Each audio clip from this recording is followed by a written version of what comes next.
This is the first video for college algebra. We're going to skip review section 1 and jump to review 2 on page 9 of your college algebra book.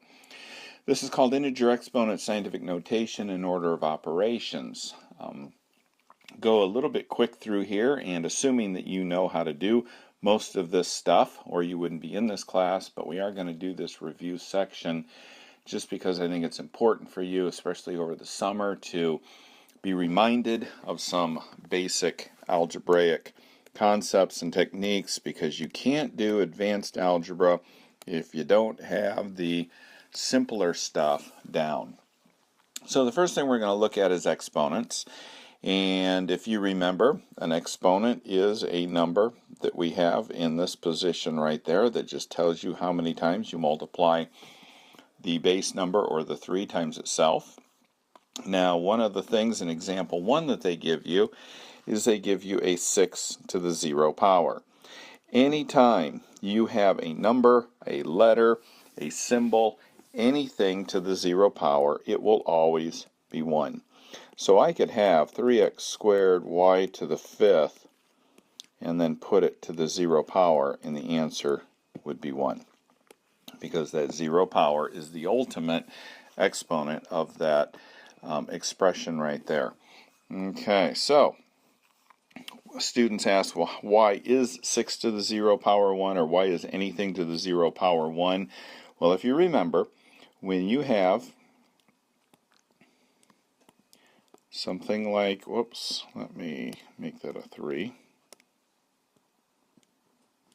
That means 3 to the 3 minus 2, correct? Which equals 3 to the 1st. All right, most of you probably cancel that out, cancel 2 of those, and are left with 1, and you get 3. Okay, when I have x to the 5th over x squared, that equals x to the 5 minus 2, correct? Okay, so you know how to do that. So let's look at what happens if we have x to the 5th over x to the 5th. What is any expression over itself? 1.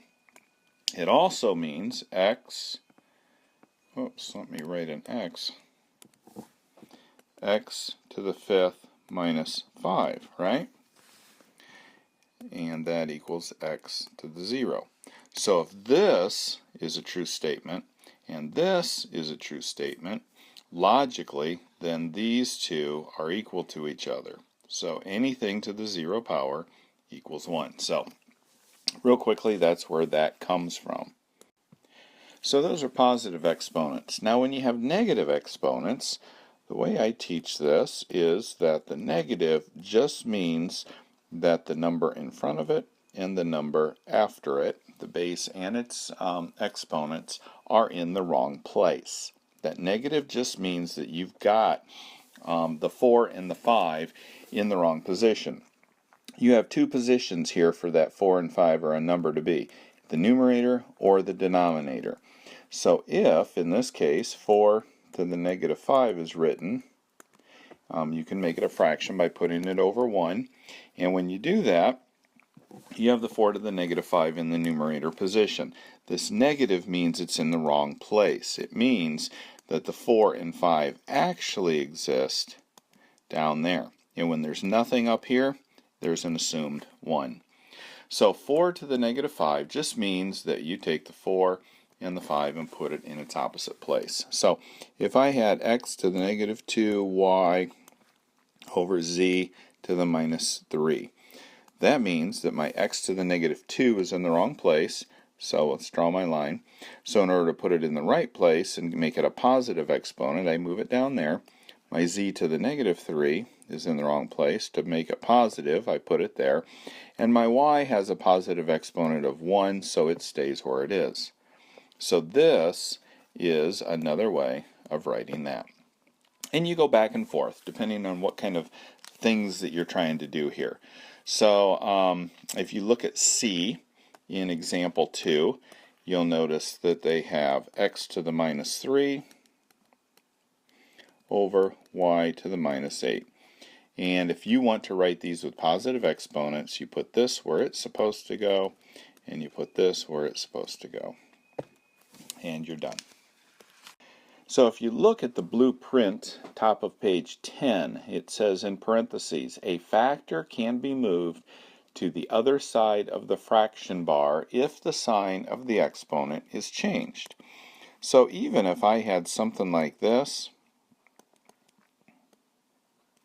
and I wanted to move this x down, I can do that. All I have to do is change the sign. I have to change it to a -2 instead of a +2, and then the y cubed stays the way it is. So I can move this 2 down. I just have to change the sign. So that's all I have to do is change the sign whenever you move it to a place that it isn't at currently. So for example 3, it's asking us to write an equivalent expression without negative exponents. So we're just going to move everything to its opposite place, and then we can change the sign to the exponents. That's it. Not too bad. Make sure you write down in your notes the properties of exponents, bottom of page 10. Good to have those for reminders on how to do some of this. And let's go ahead and look at example 4. Simplify each expression here. So we're going to start bringing some things together. And again, it goes a little bit fast because this is a review section. Remember, when you're multiplying, you add the exponents.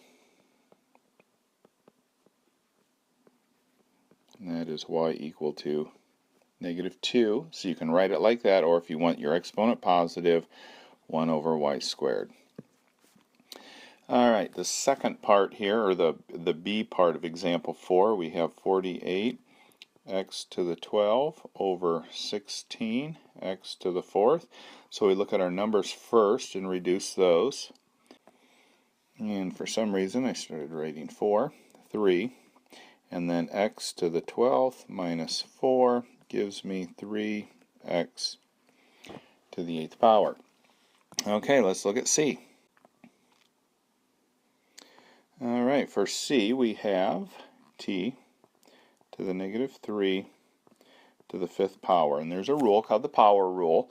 And you'll notice that third one down on your properties of exponents, middle of page 10. That means when we have our exponents to an exponent, or a power to a power, you multiply exponents, and you get t to the -15, or we can write that as 1 over t to the 15th power. So let's look at D. We have 2. I'm not going to use an S. I'm going to use an X, because when I write an S too many times it looks like a 5. So what is taken to the 5th power? Each individual piece inside the parentheses. So 2 to the 5th and the x to the -2 to the 5th. So we have 2 to the 5th and then x to the -2 times 5, because again we're using the power rule. So 2 to the 5th power gives me 32. And then these two multiply, give me a -10. So usually you'll leave it that way, but once in a while they'll say, oh, we want this with a positive exponent, so we have to bring our x down to the bottom so that we can positize it. I just made that word up. Don't use that in a future math class. But professor, we need to positize it, because they will laugh at you. All right, so E, 45 x to the -4 y squared over 9z, and my z's look like 2's, but so I put that little cross member in there to make it so it doesn't look like a 2. Okay, so what do we do here? Well, first of all, we want to do what's inside the parentheses first. Reduce things and that kind of stuff first before we mess with that -3 power. So let's go ahead and do that first. So we're going to make that 45 over 9. We're going to turn that into just a 5. And then write everything else the same, because nothing else can be reduced. Whoops, I don't even have a 9 there. It canceled with my 45. Okay, so I have that. That doesn't look too terrible. Now it is to the negative 3 power. So let's distribute that negative 3 to everything that we've got here. So 5 to the negative 3, one of the things you'll find out is you can't take a number to a negative power. So we're just going to write it as 5 to the negative 3, and then we'll use our power rule for negative 4 times negative 3 is a positive 12. 2 times negative 3 is a negative 6. This negative 8 times negative 3 gives me a positive 24, like that. I don't like a number having a negative square or a negative exponent. So I'm going to put it on the bottom.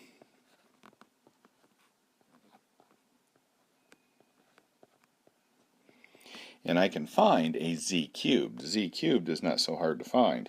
Or I mean a 5 cubed. A 5 cubed is going to give me a 125. And then I have my z to the 24. And I'm also going to take my negative 6 and move that down just because I like to have the negative gone. And then I have the x to the 12th on top. So this is just a simplified version of that. Again, we're not finding answers. We're just simplifying. When you find answers, that means there must have been an equal sign in there in order for you to find out what value the variable represents. But since there's no equal sign, we're just simplifying. All right, so let's go to scientific notation, and we'll do that in the second video of this review. So look for review 2B as a boy. This one is review 2A.